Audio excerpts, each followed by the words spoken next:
Hello friends, मैं नौशाद और आप देख रहे हैं माई पर्सनल एक्सपीरियंस पोलैंड।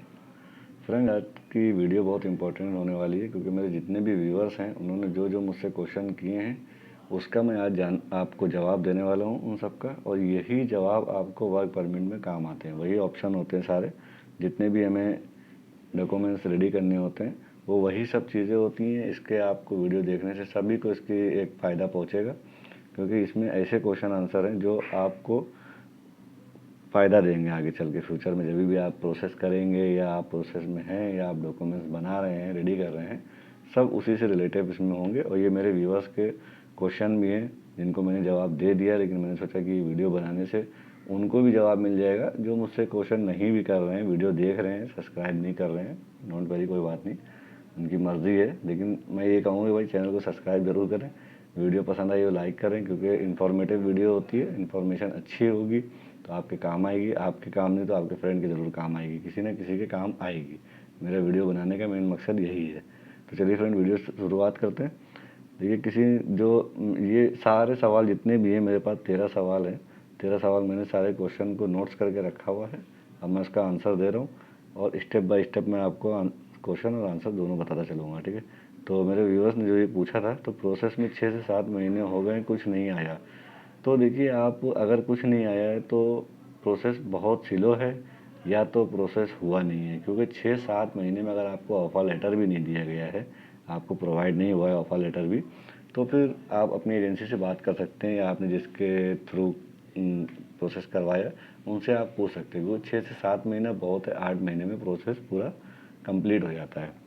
तो इसलिए आप जो है अपनी एजेंसी से ये चीज़ बात कर सकते हैं कि क्यों नहीं आया, ठीक है।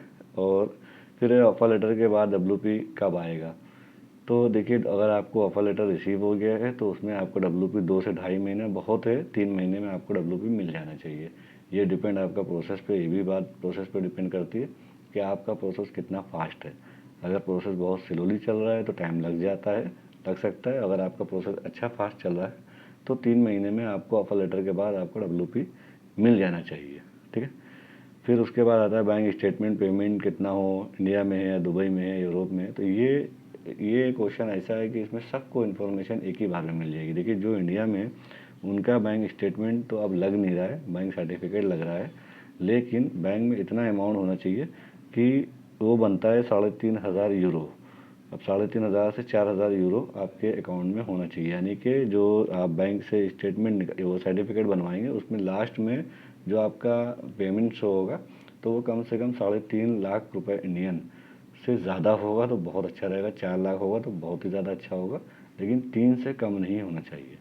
3 से कम नहीं होना चाहिए। 3,20,000, 3,40,000, 50,000, 60,000, 80,000, 4 लाख तक अगर होगा तो अच्छी बात है, ठीक है। अगर आप दुबई में हैं या यूरोप में हैं, कहीं भी हैं, आपको 3,000 से 4,000 यूरो आपके अकाउंट में आपको शो करना है, ठीक है। आप कहीं भी हो, इंडिया में हो तो इंडिया में 3 लाख इंडियन, 3 से 4 लाख रुपए इंडियन करेंसी में। अगर आप किसी दुबई में हैं तो दुबई में आप कन्वर्ट कर अपना माइंड लगा सकते हैं कि 4 लाख रुपए कितने दिरहम बनेंगे। अगर आप यूरोप में हैं तो आप लगा सकते हैं कि 4 लाख के कितने यूरो बनेंगे, ठीक है, वो आप कर सकते हैं।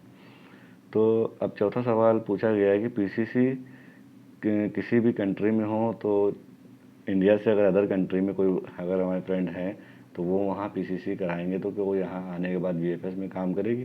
बिल्कुल करेगी भाई। लेकिन एक इसमें पॉइंट है, मेरे व्यूवर्स ने पूछा था कि इंडियन एम्बेसी से करवाना है कि जिस कंट्री में है हमें उस एम्बेसी में जाना है। तो भाई, आप जिस किसी भी कंट्री में हैं आपको उसमें नहीं जाना है, आपको इंडियन एम्बेसी में जाना है। वहाँ से सारे काम इंडियन के होते हैं, क्योंकि मैं खुद 12-13 साल से ट्रैवल कर रहा हूँ तो मुझे ये चीज़ बहुत अच्छे से मालूम है, क्योंकि मैंने अपने डॉक्यूमेंट्स भी काफ़ी बार ऐसी ज़रूरत पड़ जाती है जो इंडियन एम्बेसी में जाना पड़ता है। तो आपको इंडियन एम्बेसी में जाना पड़ेगा। वहाँ से आपको मैं पूरा प्रोसेस बता दे रहा हूँ। इंडियन एम्बेसी में जाना पड़ेगा, वहाँ से आपको अपनी PCC अप्लाई करनी पड़ेगी। PCC की इंक्वायरी आपके घर यहाँ इंडिया आएगी। वहाँ से आपकी फैमिली का कोई भी बंदा जाके वेरिफिकेशन में खड़ा हो सकता है कि हाँ भाई, ये मेरे गार्जियन हैं, मेरे फादर हैं या मेरे ब्रदर हैं, कोई भी हैं, तो उनका PCC क्लियर होके मिल जाएगी। फिर वहाँ से अगर आप इंडिया में आके सबमिशन करोगे तो भी वो PCC वैलिड होगी, ठीक है। तो अब पांचवा सवाल है, ड्यूटी टाइम आवर्स कितना होता है पोलैंड में या यूरोप में? ये भी मेरे एक व्यूअर्स ने पूछा था। तो देखिए, 8 घंटे पर डे ड्यूटी होती है और उसमें आप 8 घंटे को अगर 5 दिन से मंडे से लेके फ्राइडे तक अगर आप कन्वर्ट करेंगे तो 40 घंटे बनते हैं। ठीक है, 8 5 जा 40, 8 पंजे 40। ठीक है, 40 घंटे बनते हैं। अब डिपेंड ये करता है आपकी कंपनी पे। अगर आपकी कंपनी आपको सैटरडे संडे वीकली दे रही है तो 40 घंटे बनते हैं, और डिपेंड आपकी कंपनी पे कि आपको ओवर टाइम कितना दे रही, ये मैटर अभी नहीं है। यहाँ पे मैं बता रहा हूँ आपको कितनी ड्यूटी आपको पर डे करनी है, क्योंकि आपको ओवर टाइम जब मिलता है जब कंपनी को रिक्वायर्ड होती है, उनके पास काम होता है, उनके पास काम ज़्यादा है तो वो आपको ओवर टाइम देंगे। लेकिन जो नॉर्मल बात है 8 घंटे की ड्यूटी होती है। अगर वहाँ पे सैटरडे संडे वीकली चल रहा है तो आपको मिलेगा, अगर सैटरडे वीकली नहीं है तो आपको सैटरडे भी 8 घंटे काम करने पड़ेंगे। संडे में छुट्टी होती है, अगर आप संडे काम करना चाहेंगे तो आपको जो गवर्नमेंट का लॉ होता है उस हिसाब से आपका ओवर टाइम आपको मिलेगा। ठीक। अब होता है वीएफएस से रिफ्यूज़ल होने के बाद कौन से पेपर वापस आते हैं कोरियर पैकेट में। ये एक इम्पॉर्टेंट सवाल है, मेरे व्यूवर्स ने पूछा भी था, काफ़ी लोगों को ये नहीं मालूम होगा। देखिए, जो रिफ्यूज़ल हो जाता है तो जो कोरियर आता है उसमें कोई डॉक्यूमेंट्स नहीं, आपका ओरिजिनल पासपोर्ट होता है और उनका रिफ्यूज़ल लेटर होता है। ठीक है, आप कोरियर खोलेंगे आपको रिफ्यूज़ल लेटर मिल जाएगा, और आपका जो ओरिजिनल पासपोर्ट है वो विद स्टैम्प के साथ मिल जाएगा। इस डेट में आपका रिफ्यूज़ल आएगा। ठीक है, तो उसमें और भी कोई आपके डॉक्यूमेंट्स रिटर्न नहीं आएंगे। मेरे व्यूअर्स ने कई दिन मुझसे बात किया, बेचारे कुछ भी उनको नहीं जाना होगा शायद, जो भी, तो उनको ये सवाल था तो मैंने उनके पूरी ये क्लियर कराई। और जिस बंदे का रिफ्यूज़ल हुआ, मेरे फ्रेंड्स है, भाई समझ लीजिए उनको, फ्रेंड्स या व्यूअर्स कुछ भी करिए, मेरे भाई जैसे, उनका रिफ्यूज़ल हुआ तो उनसे बात की मैंने, उनसे बात करवाई अपने व्यूअर्स की दोनों की, तो वो सर्टिफाइड हो गए कि हाँ ये बात सही है। अब ये बात मैं भी आपको 100% कह सकता हूँ कि कोरियर में आपको ओरिजिनल पासपोर्ट मिलेगा एंड आपका रिफ्यूज़ल लेटर मिलेगा ओनली, बस। ठीक है। अब 7वां सवाल होता है बैंक सर्टिफिकेट लगेगा या स्टेटमेंट। ब्रदर, मैं पहले भी वीडियो में बता चुका हूँ, अभी भी बता रहा हूँ, बैंक स्टेटमेंट नहीं लग रहा है, बैंक सर्टिफिकेट लग रहा है। ठीक है, बैंक सर्टिफिकेट लग रहा है, वो आपका जिस बैंक में अकाउंट है वहाँ आप जाके अपना सर्टिफिकेट ले सकते हैं।